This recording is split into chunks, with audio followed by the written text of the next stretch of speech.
नमस्कार, मैं डॉक्टर विक्रम सिंह आपका मेरे चैनल पे बहुत बहुत स्वागत करता हूँ। आज हम डिफरेंशिएशन टॉपिक के second part rules of differentiation पढ़ेंगे और कुछ उसके न्यूमेरिकल्स सॉल्व करेंगे जिससे हमको इसका फील समझ में आए और इसको हम उन न्यूमेरिकल्स की सहायता से आगे फिजिक्स में उनको यूज़ कर सकें। वैसे बहुत वाइड सब्जेक्ट है, लेकिन फिर भी कुछ एग्जाम्पल्स के दौर में आपको इनका वो मतलब समझाऊंगा। Now differentiation. अब देखिए, ऐसा है कि डिफरेंशिएशन के लिए रूल्स बनेगा तो वो फिर हमें सबसे पहले क्या कुछ रूल्स है। एक्चुअली में क्या होता है डिफरेंशिएशन करने के कुछ कन्वेंशनल मेथड्स है। तो कन्वेंशनल मेथड से हमें नहीं करना है, हमें डायरेक्ट फॉर्मूले से करना है। तो वो फॉर्मूले हमें क्या करने होंगे, याद करने होंगे और उनको समझना होगा। और यहाँ मैं आपकी कोई हेल्प नहीं कर सकता हूँ। उनको कुछ चीज़ों को याद करना है तो उन्हें याद ही करना होगा। सिर्फ उनके जो कंसेप्ट्स हैं वो मैं आपको थोड़े से बता दूंगा। ओके, तो फिर है कोई फंक्शन है, मान लिया रूल्स लिखने हैं हमें। तो रूल्स के लिए कोई फंक्शन है f of x y is equal to f of x is equal to कोई भी फंक्शन है। तो अब इसे हमें क्या करना है, इसका डेरिवेशन करना है। तो d y by D x हमें फाइंड आउट करना है, d y by D x. अब मैं जो फॉर्मूलेज लिखूंगा वो फॉर्मूलेज एक्चुअली में क्या है, यू वी थीटा या किसी भी फॉर्म में हो सकते हैं और उसको किसी भी रेस्पेक्ट में हो सकते हैं। यानी इसमें इस फॉर्मूलाज के रूल्स के अंदर हमारे को दो वेरिएबल्स चाहिए, एक इंडिपेंडेंट और डिपेंडेंट। ठीक है, तो वो अपनी सुविधा के अनुसार चेंज करेंगे हम और कर सकते हैं याद करने के लिए भी। फर्स्ट फॉर्मूला है डी ऑफ कांस्टेंट, किसी भी कांस्टेंट वैल्यू का derivation with respect to any physical quantity. देखिए dx ही नहीं है, any physical quantity is zero. बिल्कुल सही बात है, कांस्टेंट के अंदर तो कोई चेंज होता ही नहीं है। कांस्टेंट तो हमेशा, कांस्टेंट की रेट ऑफ चेंज हमेशा जीरो ही रहेगी, कांस्टेंट में कभी चेंज नहीं होगा। नाउ सेकेंड,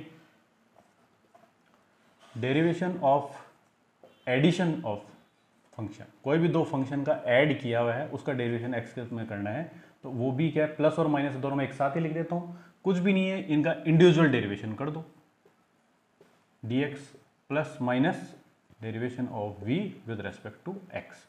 कभी हमारे पास ऐसा क्वेश्चन आए जिसमें हमें क्या करना है, दो फंक्शन जो कि एडिशन में है। For example x cube plus 2x plus 3, इसमें क्या है, तीन फंक्शन क्या है एडिशन में। जैसे ये आपका क्यूबिक फंक्शन है, ये लीनियर फंक्शन है और ये कांस्टेंट फंक्शन है। तो तीन फंक्शन क्या है एडिशन में, तो इनका जैसे इसका अगर डेरिवेशन करना है तो हम क्या करेंगे, इंडिविजुअल का डेरिवेशन कर दो।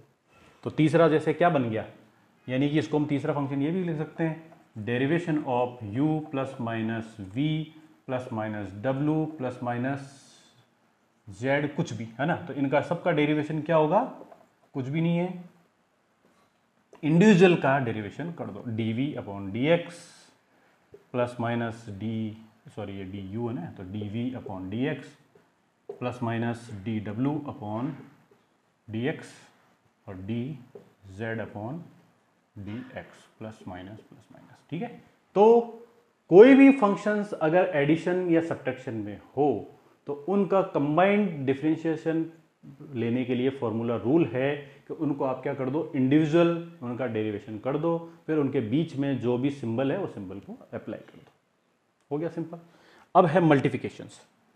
मल्टीप्लिकेशन के अंदर क्या है, सबसे पहले कांस्टेंट का derivation of A U with D X, यानी A U where A is constant. यदि ऐसा हो तो कुछ भी नहीं है, कांस्टेंट आपका बाहर आ जाएगा और ये D you by D x हम कैलकुलेट कर लेंगे।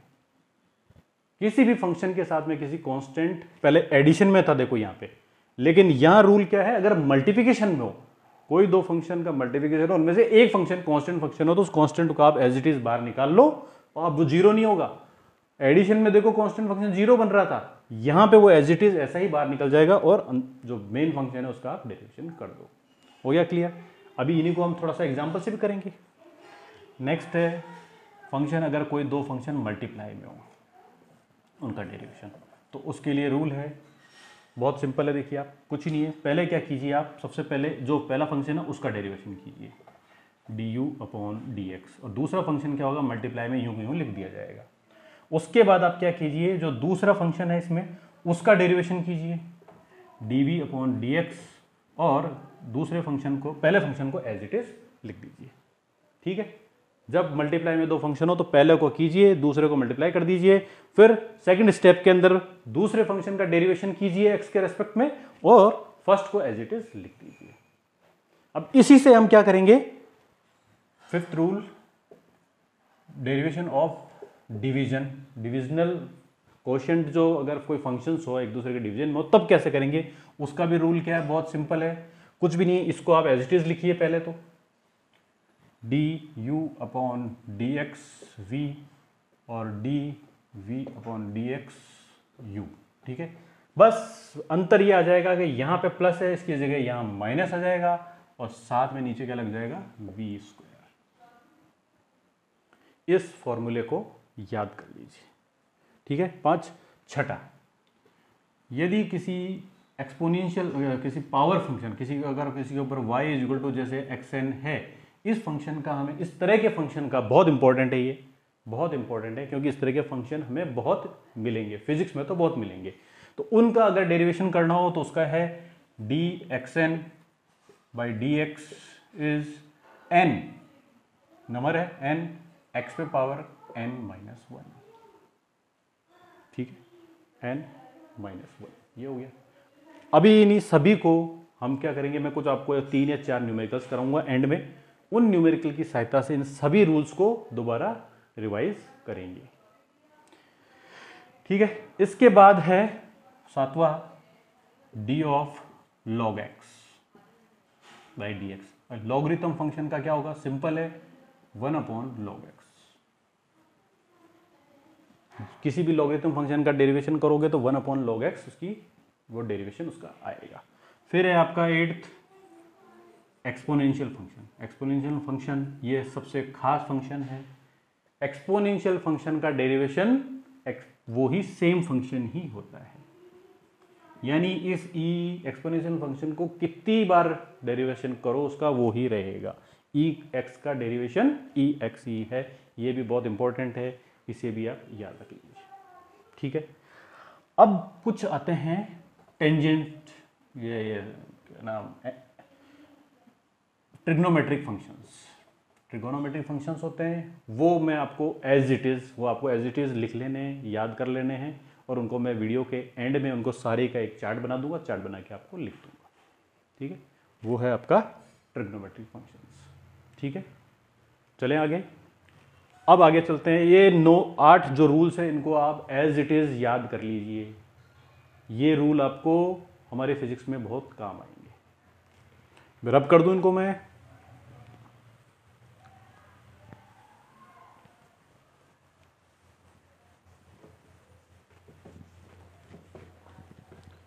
अब आपको मुझे समझाना है एक चेन रूल। चेन रूल बहुत इंपॉर्टेंट रूल है, फिजिक्स में बहुत काम आएगा। अभी जैसे ही हम अपना एक चैप्टर स्टार्ट करेंगे, motion in a straight line, तब उसमें ये चेन रूल काम आएगा, और इस चेन रूल की सहायता से ही हम इंटीग्रल कैलकुलस के द्वारा थर्ड लॉ ऑफ मोशन पढ़ेंगे। याद रखिएगा, वहां ये काम आएगा। अब चेन रूल समझिए आप, chain rule very important. Chain rule ये है कि हम क्या कर सकते हैं, किसी भी एक डेरिवेशन को चेन बना करके उसको चेंज कर सकते हैं। कैसे कि जैसे अगर मान लीजिए कोई एक डेरिवेशन है dy/dx अगर आपके पास डेरिवेशन है तो उसे हम क्या कर सकते हैं, चेन के द्वारा उसको हम कन्वर्ट कर सकते हैं। कैसे कि इसको हम क्या कर सकते हैं, dy/dx को हम मल्टीप्लाई कर लेते हैं किससे, किसी भी नए डेरिवेशन, किसी भी फंक्शन से, जैसे dt/dt से ऊपर नीचे मल्टीप्लाई कर देते हैं, कर सकते हैं ना। किसी भी फ्रैक्शन को हम अगर ऊपर नीचे सेम नंबर से मल्टीप्लाई करते हैं तो उसमें कोई फर्क तो पड़ता ही नहीं है। तो देखिए हमने जैसे dy/dx को dt/dt से, ये थोड़ा सा कंफ्यूज कर देगा आपको, dt/dt से ऊपर नीचे मल्टीप्लाई किया तो कोई फर्क नहीं पड़ा। यदि सेम क्वांटिटी से मल्टीप्लाई करते हैं कोई फर्क नहीं पड़ेगा। ये मल्टीप्लाई करने के बाद क्या करते हैं, थोड़ी सी रीसफलिंग कर देते हैं। यहाँ पे रीसफलिंग क्या है, इस एक्स डी एक्स को यहाँ ले आते हैं और इसको यहाँ ले आते हैं। मल्टीप्लिकेशन को तो किया ही जा सकता है ना नीचे कोई भी हो, तो उनको हमने ये कर दिया, इससे भी हमें कोई दिक्कत नहीं हुई। तो ये क्या होगा, d y by d t into d t by D x. तो ये क्या हो गया, चेन रूल बन गया। तो इससे चेन के द्वारा, हाँ, यानी कि हम क्या कर सकते हैं, चेन रूल सिस्टम के द्वारा किसी भी एक डेरिवेशन को दो डेरिवेशन के मल्टीप्लिकेशन में चेंज कर सकते हैं। ये है चेन रूल की इंपॉर्टेंस। पहली इंपॉर्टेंस तो क्या है, किसी भी एक कोई भी दो वेरिएबल्स के डेरिवेशन को हम चार वेरिएबल के रिलेशंस के रूप में भी कन्वर्ट कर सकते हैं। चार नहीं, सॉरी, तीन ही हो रहे हैं, तीन के अंदर कन्वर्ट कर सकते हैं। चार में भी कर सकते हैं। चार में कैसे करेंगे, जैसे मान लीजिए इसको हमें करना है, इसे हम क्या कर देते हैं, D theta by d theta से ऊपर नीचे मल्टीप्लाई कर देते हैं। तो ये क्या बन जाएगा, d y by d t into d t by d theta into d theta by D x. हो गया, ये है चेन रूल।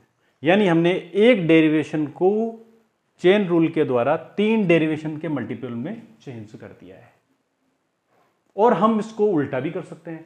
कोई हमारे पास में अगर इस तरह के तीन डेरिवेशन हमारे पास अवेलेबल है, अगर तीन डेरिवेटिव वेरिएशन की वैल्यूज हमारे पास अवेलेबल है, तो उनसे हम कोई एक आपस में कैंसिल आउट करके dy बाई डी एक्स भी बना सकते हैं। ये बहुत काम का होगा। जैसे हम इसको काम में इसकी सहायता से कभी ये बनाएंगे और कभी इनकी सहायता से ये फाइंड आउट करेंगे। तो चेन रूल की इंपॉर्टेंस क्या है, सिंगल डेरिवेशन की सहायता से मल्टीपल डेरिवेशंस बनाए जा सकते हैं और मल्टीपल डेरिवेशन की सहायता से सिंगल डेरिवेशन बनाया जा सकता है। ये है चेन रूल की इंपॉर्टेंस। ठीक है, अब इसी चेन रूल को इस्तेमाल करते हुए हम क्या करते हैं, कंपोजिट फंक्शन का डेरिवेशन कैसे करेंगे उसका समझेंगे। अब सबसे पहले मैं आपको बताता हूं कंपोजिट फंक्शन क्या होता है। कंपोजिट फंक्शन का मतलब होता है कि किसी एक फंक्शन में दूसरा फंक्शन मर्ज हो जाना। जैसे मान लीजिए ये क्या है, एक्स स्क्वायर, ये क्या है, क्वाड्रेटिक फंक्शन है। तो अगर मैं इस क्वाड्रेटिक फंक्शन में ये कर देता हूं, साइन फंक्शन लगा देता हूं, तो ये क्या हो गया, साइन एक्स स्क्वायर। तो ये क्या हो गया, एक कंपोजिट फंक्शन हो गया। कैसे, ट्रिग्नोमेट्रिक फंक्शन के अंदर क्वाड्रेटिक फंक्शन सबमर्ज हो गया है। तो इस तरह के फंक्शन को जब एक फंक्शन के अंदर दूसरा फंक्शन शामिल हो जाता है तो उसे कंपोजिट फंक्शन कहते हैं। तो अब हमें क्या करना है, डेरिवेशन ऑफ कंपोजिट फंक्शन सीखना है। तो कंपोजिट फंक्शन के डेरिवेशन के लिए क्या है, दो स्टेप्स होते हैं, टू स्टेप्स हमें करने होते हैं। पहला स्टेप है सपोज सिस्टम। सपोज हमें क्या, सपोज या लेट करना होगा और लेट, ठीक, जानते हो आप, कुछ चीजें सपोज करनी है, कुछ चीजें लेट करनी है। ओके, सेकंड है यूजिंग चेन रूल, हमें उनको सॉल्व करना है। चेन रूल की सहायता से उन्हें हमें, देखिए इनको पढ़ा, इसको आपको बताने के और भी तरीके हो सकते हैं, लेकिन मैं आपको बिल्कुल साइंटिफिक तरीका ही बताऊंगा और आपको इसी अप्रोच के साथ सॉल्व करना है। कभी भी हवाई थोड़ा सा क्या है, इसको एक इजी वे में बता सकते हैं भाई, क्या है, कई बार अभी मैं बताऊंगा, जब सॉल्व करूंगा तो कुछ लैंग्वेज हम ऐसी भी ले सकते हैं, लेकिन उस लैंग्वेज पे नहीं जाना है। वो लैंग्वेज क्या है, शॉर्टकट है। कभी भी कंसेप्ट का शॉर्टकट नहीं लेना चाहिए, इसलिए आप चेन रूल समझिए। ठीक है, शॉर्टकट जो होता है वो भी मैं बताऊंगा, लेकिन उसको फॉलो नहीं करना है। पहले आपको ओरिजिनल कंसेप्ट आना चाहिए, फिर आवश्यकता पड़ने पर हम शॉर्टकट करेंगे। शॉर्टकट ओरिजिनल कंसेप्ट सीखने के बाद सीखना है, और आप डायरेक्ट शॉर्टकट सीखोगे तो गलती होने की संभावनाएं हो जाएगी। इसलिए कभी भी डायरेक्ट शॉर्टकट नहीं सीखना है, आपको हमेशा लॉन्ग कट आना चाहिए, उसके बाद शॉर्टकट कीजिए। सबको मैं रब कर दूं। अब हम क्या करेंगे, कंपोजिट फंक्शंस को इस्तेमाल करते हुए अब हम कुछ एग्जाम्पल्स को सॉल्व करेंगे। उससे क्या होगा, ये सारे फॉर्मूला, सारे जितने भी रूल्स हैं उनका लगभग इस्तेमाल हो जाएगा। तो हम करें कुछ सॉल्व क्वेश्चंस, इंपॉर्टेंट क्वेश्चंस। ये लीजिए, सबसे पहले स्टार्टिंग कर देते हैं इसी से ही, जो हमें दिया हुआ है। ठीक है, जो हमने लिख रखा है उसी को कर देते हैं। तो देखिए आप, dy by D x calculate करना है इस फंक्शन का। तो y क्या है, ये है, तो D of x cube plus 2x plus 3 upon d x, इसे करना है। तो अभी हमने क्या है रूल पढ़ा था, उसमें ये था कि कोई भी फंक्शन अगर एडिशन में हो तो उसका इंडिविजुअल कर दो। इंडिविजुअल ले लेते हैं, पहले का किया तो पहले का क्या हो गया, ये D x cube upon d x plus D of 2x upon d x plus D of 3 upon d x. ठीक है, फर्स्ट रूल आपको याद था, किसी भी कांस्टेंट का डेरिवेशन क्या होता है, जीरो, इसका जीरो हो गया प्लस, ठीक है, जीरो हो गया। सेकंड ये है ये 2x, तो ये क्या है 2x पे पावर 1 है, तो इसे हम क्या करेंगे x पे पावर n वाले रूल से करेंगे, तो वो होता है n x पे पावर n माइनस 1। तो यहाँ पे देखिए आप, अच्छा फिर सेकंड रूल था, कोई भी अगर कांस्टेंट है तो मल्टीपल में हो, दो रूल यूज इस्तेमाल हो रहे हैं, देखिए आप a x n हो रहा है ना, तो इस पे क्या होता है a इंटू n x पे पावर n माइनस 1 होगा, ये कांस्टेंट एज इट इज आ जाता है। तो ध्यान से देखिए इसमें कांस्टेंट आ गया 2 as it is into x पे power 1 minus 1 upon 1, sorry n into x पे पावर 1 माइनस 1, तो 1 माइनस 1 क्या होता है जीरो, किसी भी पे पावर जीरो क्या होती है 1, तो एज इट इसका ओवरऑल इफेक्ट क्या हो गया, रब करके लिख देता हूं मैं 2, ये यहां लग गया प्लस। ठीक है, इसमें हमने दो रूल इस्तेमाल किए हैं, ये रूल और कांस्टेंट मल्टीपल का रूल इस्तेमाल किया है, इसकी सहायता से ये हो गया। नाउ एक्स क्यूब का वही इसी रूल से n यानी 3 और एक्स पे पावर 3 माइनस 1 यानी 2, तो इसका इस फंक्शन का डेरिवेशन हो गया 3x स्क्वायर प्लस 2। अब यहीं से मैं आपको क्या करता हूं, सेकंड ऑर्डर डेरिवेटिव बता देता हूं, यहीं से सेकंड ऑर्डर डेरिवेटिव भी बता देते हैं। इसी फंक्शन का हम क्या कर देते हैं, सेकंड ऑर्डर डेरिवेटिव कर देते हैं। तो ये d of d y by D x, ठीक है, तो इसको हम क्या लिखेंगे, d square y upon d x का होल स्क्वायर, पूरे का स्क्वायर है, इसका ये सिंबल होता है। ये इससे कंफ्यूज, ये स्क्वायर कहाँ लगा हुआ है, इससे कंफ्यूज मत होना, ये स्क्वायर नहीं है, ये बोलने का तरीका है, एक्चुअल में ये सेकंड ऑर्डर डेरिवेटिव का सिंबल है, ये स्क्वायर नहीं है, कभी भी कंफ्यूज नहीं होना है, ये स्क्वायर नहीं है, ये एक्चुअली में सिंबल है। दरअसल में ये डी स्क्वायर वाई, तो ये रिप्रेजेंट करता है कि वाई को दो बार डेरिवेटिव करो, और ये डी एक्स स्क्वायर ये रिप्रेजेंट करता है कि हर बार डीएक्स के रेस्पेक्ट में ही करना है, पहली बार भी डीएक्स के रेस्पेक्ट में करना है और दूसरी बार भी डीएक्स के रेस्पेक्ट में ही डेरिवेशन करना है। तो ये जो दो है वो ये बताता है कि दो बार डीएक्स के रेस्पेक्ट में ही डेरिवेशन करना है, और ये जो 2 है वो ये बताता है कि वाई का दो बार करना है। तो ये सिंबल है, स्क्वायर नहीं है। बोलने में हम इसे बोलेंगे d square y by D x का होल स्क्वायर, लेकिन ये स्क्वायर नहीं है, ये बोलना है, ठीक है। तो इसका स्क्वायर 2 का मैंने आपको मीनिंग बता दिया। तो अब क्या होगा, इसका हो जाएगा डी वाई, अब y d y, d y क्या है, ये sorry d y by D x लिखना पड़ेगा यहाँ, d y by D x का हमने दोबारा डेरिवेशन किया, तो इसका डेरिवेशन करना है। तो ये क्या हो गया, D of 3x square plus 2 upon d x, ठीक है। तो अब इसका डेरिवेशन क्या हो गया, बहुत इजी है, इसका मैं फटाफट कर देता हूँ, 6x प्लस 2 का हो गया 0, हो गया। अब हम क्या करते हैं, इसके अंदर क्या करते हैं डी वाई, अभी इसी से हम क्या करते हैं, concept of maxima and minima कर लेते हैं, concept of maxima and minima समझ लेते हैं, लगे तो देखिए इससे हमने देखा कि d y by D x is 0, किसके लिए 0 होगा, यानी ये 3x square is equal to 3x square plus 2 is 0, यानी x की वैल्यू क्या हो गई, ध्यान से देखिए 2 इधर आएगा, तो -2 अपॉन 3 का अंडर रूट, इस वैल्यू x की इस वैल्यू के लिए dy बाई डी एक्स 0 है, ठीक है। x की इस वैल्यू के लिए dy बाई डी एक्स इस फंक्शन का 0 है। तो अब क्वेश्चन जो आपसे पूछा जाएगा ना, वो ये पूछा जाएगा कि this point x is equal to -2/3 का under root, it is maxima और मिनिमा। यदि हम ग्राफ बनाते हैं या ऐसे बिना ग्राफ के बताते हैं, तो ये क्या है, ये मैक्सिमा है या मिनिमा है, अब ये पता करना है। तो ये कैसे पता करेंगे, दो मेथड है, सीधा सा मेथड है, दो है कि पहले तो आप क्या कीजिए, इस फंक्शन का ग्राफ बनाइए, ग्राफ बनाने के बाद में आप देखिए ये पॉइंट ग्राफ पे कहाँ स्थित है। अब उस पॉइंट पे मान लीजिए उस ग्राफ उस पॉइंट को ऐसे पॉइंट पे स्थित है कि उसके बाद इधर भी इंक्रीज हो रहा है और इधर भी इंक्रीज हो रहा है, इसका मतलब दिस पॉइंट इज मिनिमा, क्योंकि ग्राफ इसके बाद क्या हो रहा है, दोनों लेफ्ट और राइट साइड पे बढ़ ही रहा है, इंक्रीज ही हो रहा है, इसका मतलब ये पॉइंट मिनिमा है। और यदि इस पॉइंट के ऊपर बाद में क्या है, ग्राफ दोनों तरफ झुक रहा है, तो इसका मतलब दोनों में इंक्लाइंड हो रहा है, इसका मतलब it is point of maxima, तब ये पॉइंट वो है। अब आपको मैंने एक बात बताई थी कि यदि ऐसा हो जाए तो आपको क्या करना है, उसका एक मेथड और है, तरीका।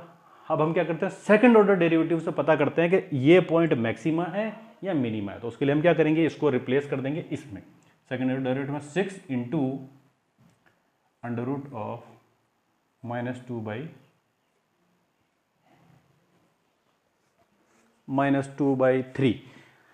अब एक्चुअली में क्या है, ये थोड़ी सी प्रॉब्लम आ गई है, ये तो नंबर ही क्या है, कंपोजिट नंबर बन गया है, यानी कि कुछ इसमें तो गड़बड़ है, ठीक है। यानी कि ये जो फंक्शन है, ये फंक्शन क्या है, कंसिस्टेंट फंक्शन नहीं है, ये कंसिस्टेंट फंक्शन हो गया, ठीक है ना। x इज इक्वल टू -2/3 आ गया, तो ये हमने वैल्यू पुट की, तो इसमें सेकंड ऑर्डर डेरिवेटिव में किया हमने 6x, तो ये रखा, तो ये क्या है, हमें समझ में आ ही नहीं रहा है। पर मान लीजिए कि ये ऐसा होता, ये प्लस ही होता, ये प्लस ही होता, तो क्या होता, ये क्या होता, ग्रेटर देन 0 होता। ये ग्रेटर देन 0 हो गया, तो इसका मतलब क्या होगा, ये पॉइंट क्या है, 0 आ जाए जब derivation, second order derivation greater than 0 हो, तो इसका मतलब it is point of minima. ये पॉइंट क्या है, मिनिमा है, क्योंकि अब इसके अंदर जब मिनिमम होगा तभी तो इंक्रीज हो सकता है। पॉजिटिव इंक्रीज कब हो सकता है किसी चीज में, जब वो पॉइंट ऑफ मिनिमा हो। तो इसका मतलब ये अगर ग्रेटर देन 0 है तो पॉइंट ऑफ मिनिमा है, अदरवाइज अगर लेस देन 0 आता तो हम कहते हैं ये पॉइंट ऑफ मैक्सिमा है। ये थी मैक्सिमा और मिनिमा का एक्सप्लेनेशन। क्लियर है? ध्यान से सुनते जाइए, वीडियो को बार बार सुनिए, ये बेस्ट एक्सप्लेनेशन होगा, शायद मैं बिलीव करता हूँ ये होना चाहिए। बार बार सुनिए और इस कंसेप्ट को क्लियर करिए, तो आज के बाद इस तरह का कंफ्यूजन नहीं रहना चाहिए कि ये मैक्सिमा और मिनिमा क्या होता है। अब आ जाते हैं हम, ये हमने सिंपल क्वेश्चन कर लिया था, अब आते हैं थोड़े से कंपोजिट फंक्शन के लिए। कंपोजिट फंक्शन का क्वेश्चन लेते हैं, सबसे सिंपल ले लेते हैं, जैसे for example y is equal to 7x square का अंडर रूट, ठीक है। ये सबसे सिंपलेस्ट लिया है मैंने, सबसे पहले सिंपल शुरू करते हैं, फिर थोड़ा सा कॉम्प्लिकेटेड लेंगे हम। तो इसका डेरिवेशन है कंपोजिट फंक्शन, तो मैंने कहा था इसमें हमको क्या करना होगा, लेट करना होगा, तो हम लेट कर लेते हैं, लेट 7x स्क्वायर is equals to z। Let कर लिया, कोई दिक्कत नहीं है, लेट कर लिया, तो ये y क्या बन गया, y is equal to z, अंदर रिप्लेस कर दिया, और इस पर पावर क्या होगी 1/2, अंडर रूट को हमने हटा दिया तो 1/2 पावर बन गई, ठीक है। तो अब हम क्या करते हैं, dy बाई dx कैलकुलेट करते हैं। तो अब हमको क्या करना है, इसको क्या करना है, dy बाई, अब इसको जैसे मैं लिख भी देता हूँ, चलो dz पे पावर 1/2 को dx के साथ इसको डेरिवेशन करते हैं। अब एक डेरिवेशन की खासियत है, जब यहाँ पे हमने वैल्यू रख दी, y की वैल्यू रख दी, वैल्यू रखने के बाद, वैल्यू रखने के पहले नहीं बोलेंगे, वैल्यू रखने के बाद में, y की वैल्यू पुट करने के बाद में उसका डेरिवेशन करना है, तो ये दोनों सेम वेरिएबल में होनी चाहिए। ये जो फंक्शन जिस वेरिएबल में है उसी वेरिएबल में ये x डेरिवेशन का जो बेस जिसके उसमें है उसी में वो फंक्शन क्या होना चाहिए। तो अब हम यहाँ पे क्या करेंगे, चेन रूल इस्तेमाल करेंगे। कैसे होगा चेन रूल इस्तेमाल, थोड़ा सा ज़्यादा एक्सप्लेन करते हुए शॉर्टकट हो जाए, प्रैक्टिस से क्या होगा धीरे धीरे शॉर्टकट हो जाएगा। तो मैं क्या करता हूँ, इसे dz बाई dz से ऊपर नीचे मल्टीप्लाई कर देता हूँ, कर सकता हूँ, कोई चेंज ही नहीं होगा इसके अंदर। तो ये करने से ये क्या बन गया, dz पे पावर 1/2 अपॉन dx, सॉरी ये बन गया dz में इधर लिया है, और ये क्या हो गया dz बाई dx, ठीक है। दो फंक्शंस के मल्टीपल के रूप में लिख दिया मैंने, दो डेरिवेशन के। अब इसको हम डेरिवेशन कर देते हैं, तो इस पर डेरिवेशन का रूल लगाया, तो ये क्या बन गया 1/2 z पे पावर 1/2 माइनस 1, तो ये हो गया -1/2 इंटू dz बाई dx, ये बन गया, हो गया।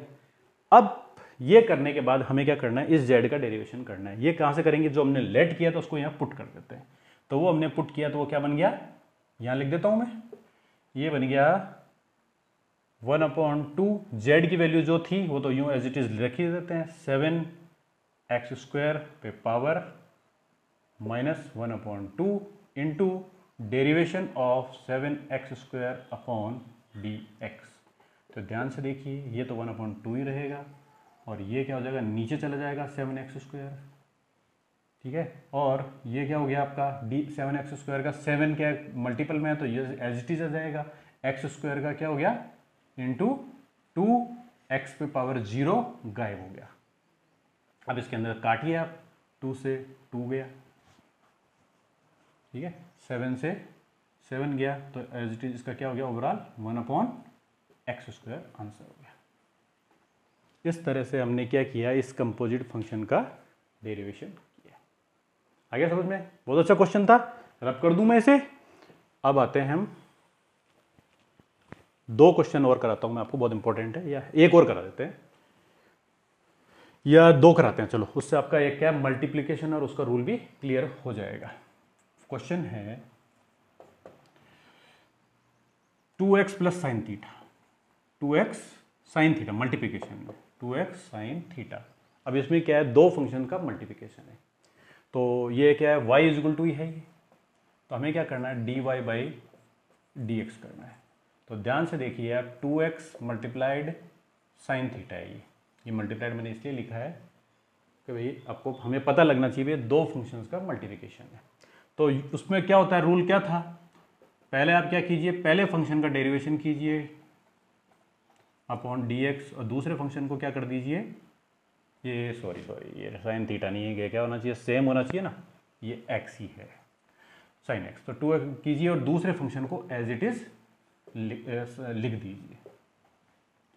फिर क्या कीजिए, प्लस साइन होगा और इसमें ये डी ऑफ अब साइन थीटा दूसरे फंक्शन का डेरिवेशन कीजिए और 2x को एज इट इज लिख दीजिए, यही था du/dx v plus dv upon dx u as it is, ठीक है। तो इसी को यूज करते हमने ऐसे किया था, अब इसका डेरिवेशन करेंगे, ये 2x/dx का डेरिवेशन होता है 2 साइन एक्स यूं का यूं आ जाएगा, प्लस डी साइन थीटा का डेरिवेशन होता है cos x और 2x इसका, ये तो 2 तो यहाँ आ गया और ये यहाँ भी नहीं कंफ्यूज करेगा इसलिए x को अपन यहाँ ले आए, 2x cos x हो गया।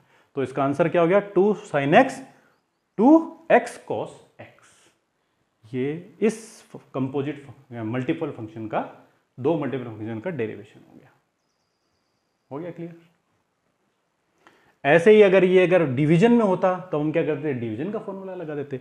वहां क्या करते हैं, केवल यही सेम ये प्लस माइनस बदल देता और नीचे क्या होता v², यानी नीचे जो भी फंक्शन होता दोनों में से उसका स्क्वायर आ जाता। तब ये अगर डिवीजन में होता तो वैसे सॉल्व कर लेते। क्लियर है। इससे ये जो क्वेश्चंस मैंने आपको एग्जांपल्स दिए, इनके द्वारा आपको सारे आपने रूल्स लगभग अप्लाई कर दिए हैं। लास्ट एक क्वेश्चन और कराता हूं मैं आपको कंपोजिट फंक्शन का, बहुत अच्छा क्वेश्चन है। y equal to under root sine x², ठीक है, y equal to under root sine x²। तो अब इसको हमें को करना है, इसके अंदर क्या है, दरअसल में 3 फंक्शन कंपोजिट है। पहला अंडर रूट, दूसरा ट्रिग्नोमेट्रिक फंक्शन और तीसरा x²। अब मैंने आपको बताया था कंपोजिट फंक्शन को सॉल्व करने के लिए हमें क्या करना होता है, सबसे पहले लेट करना होता है। लेट करो, लेट करने के बाद में आपको उनको चेन रूल को यूज करते हुए उनको सॉल्व करना है। तो हम देखो लेट करते हैं। सबसे पहले हम लेट कर लेते हैं, let x² is equal to theta, कर सकते हैं ना, x² को थीटा लेट कर लेते हैं। दूसरा हम लेट कर लेते हैं sine theta is equal to z, कर सकते हैं ना लेट। भाई इस x² को हमने थीटा मान लिया और थीटा मानने के बाद में साइन थीटा को हमने जेड मान लिया। आसान सी बात है, कर सकते हैं। फिर हमने क्या किया, उसको हमको dy/dx निकालना है is equal to d of z पे अंडर रूट लग गया, ये जेड यहाँ हमने रिप्लेस किया तो ये क्या d of under root z upon d x. तो इसे सॉल्व करते वक्त क्या होगा, डी जेड का बहुत ही सिंपल है। अब हम जेड को क्या कर सकते हैं, एक्स के उसमें कर ही नहीं सकते, तो हमें अब क्या इस्तेमाल करना पड़ेगा, चेन रूल। चेन रूल कैसे इस्तेमाल होगा, वही थोड़ा सा मैं बड़ा एक्सप्लेन करके करूँ, धीरे धीरे ये स्टेप्स हम क्या करेंगे, गायब कर सकते हैं। जैसे जैसे प्रैक्टिस होगी वो गायब करेंगे, लेकिन अभी मैं आपको एक्सप्लेन कर रहा हूँ इसलिए मैं माइन्यूट स्टेप्स को भी ले रहा हूँ।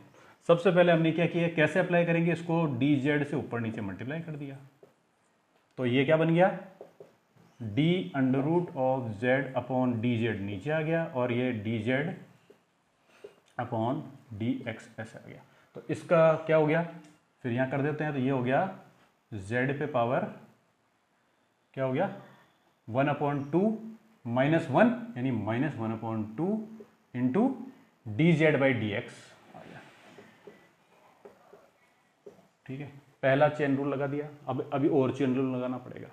अब क्या किया हम, ये जो जेड है इसको रिप्लेस करते हैं जो हमने माना था उससे, साइन थीटा से रिप्लेस करना पड़ेगा, तो ये क्या बन गया जेड पे पावर 1/2, अब यही रहने देते हैं, into D of sine theta upon d x.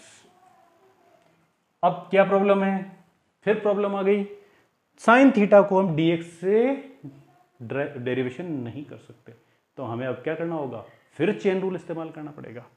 क्या करते हैं हम, वही डी थीटा से ऊपर नीचे मल्टीप्लाई करते देते हैं, तो ये क्या बन जाएगा, यहाँ लाता हूँ मैं, ये बन गया आपका जेड पे power 1/2 D sine theta upon D theta, ये बन गया, और ये क्या बन गया, D theta upon d x बन गया। इसको सॉल्व करते हैं, इसको सॉल्व करते हैं तो क्या बना, जेड पे पावर -1/2 इंटू साइन थीटा का याद कर लीजिए, रट लीजिए, अभी मैं चैप्टर के एंड में कुछ ट्रिग्नोमेट्रिक फॉर्मूलाज है वो लिख दूंगा, उनको आपको एज इट इज याद करना है। ठीक है, उसकी एक टेबल बना दूंगा। तो अभी साइन थीटा का है, मैं आपको बता देता हूँ, वो है कॉस थीटा, तो इसका क्या हो गया, सॉरी साइन थीटा नहीं है, तो रिप्लेस कर दिया ना हमने, साइन थीटा का डी थीटा हो गया कॉस थीटा, ओके, और ये है आपका D theta by D x. अब थीटा क्या है, हमने लेट किया था एक्स स्क्वायर, तो यहाँ रिप्लेस कर देते हैं लास्ट में, इसको रिप्लेस किया तो ये बन गया डी एक्स स्क्वायर। तो डी एक्स स्क्वायर का क्या हो गया, ये जेड पे पावर -1/2, ये हो गया कॉस थीटा, और डी एक्स स्क्वायर का डी एक्स के हो क्या हो गया, इंटू 2x हो गया, लास्ट आंसर निकल गया। अब आंसर लास्ट करने के बाद जो हमने सपोज किया था उसको वापस रिवर्स कर देते हैं। ध्यान से देखिए आप, क्या है, z क्या था, z था साइन थीटा, तो मैं यहाँ साइन थीटा लिखता हूँ, और थीटा क्या था एक्स स्क्वायर, तो मैं इसे लिख सकता हूँ ना साइन एक्स स्क्वायर पे पावर -1/2 हो गया। कॉस थीटा को लिख सकता हूँ मैं कॉस एक्स स्क्वायर, और ये 2x, तो 2 तो यहाँ या इंटू 2x, थोड़ा सा अलग से ऐसे लिख देता हूँ। ये है इस कंपोजिट फंक्शन का क्या नाम, कंपोजिट फंक्शन का डेरिवेशन। कैसे, 2 बार लेट किया, 2 वैल्यूज बार लेट किया, और 3 बार चेन रूल को, 2 बार चेन रूल को अप्लाई किया, और उसकी सहायता से हमने ये किया, और वापस आंसर निकलने के बाद हमने क्या किया, वापस जो लेट किया तो उसका रिवर्स वैल्यूज रख करके इसका फाइनल कंक्लूजन x की फॉर्म में निकल गया। तो ये है डेरिवेशन ऑफ ये कंपोजिट रूल है। ठीक है, इसे आप नोट डाउन कर लीजिए, और मैं आपको तो ये क्या है, आपको मैंने कुछ लास्ट के अंदर आपको मैंने कहा था कि कुछ ट्रिग्नोमेट्रिक फंक्शंस है, उन फंक्शंस के डेरिवेशन के मैं आपको बताऊंगा इनका डेरिवेशन क्या होता है, इन्हें आप याद कर लीजिए, कुछ इंपॉर्टेंट हैं, इन्हें याद कर लीजिए, ये हमारे बहुत काम आएंगे, बहुत इंपॉर्टेंट है, एज इट इज याद कर लीजिए, यहां मैं आपकी कोई हेल्प नहीं कर सकता, ये आपको याद ही करना पड़ेगा। जैसे अभी हमने किया था ना, डी साइन थीटा आया था हमारे उस क्वेश्चन के अंदर, तो वहां मैंने कोस थीटा डायरेक्ट लिख दिया था, ये आपके ऐसे टेबल से बनेगा। ठीक है, तो ये मिनिमम रिक्वायरमेंट है जो आपको याद होनी चाहिए। तो इसी के साथ ये वीडियो समाप्त करते हैं। आपको बहुत बहुत धन्यवाद। आपको ये वीडियो पसंद आया तो इसे लाइक कीजिए, शेयर कीजिए और बेल आइकन को प्रेस कीजिए ताकि आपको इस तरह के नए वीडियो के नोटिफिकेशंस टाइम टू टाइम मिल सके। ठीक है, अंत में धन्यवाद। जय हिंद,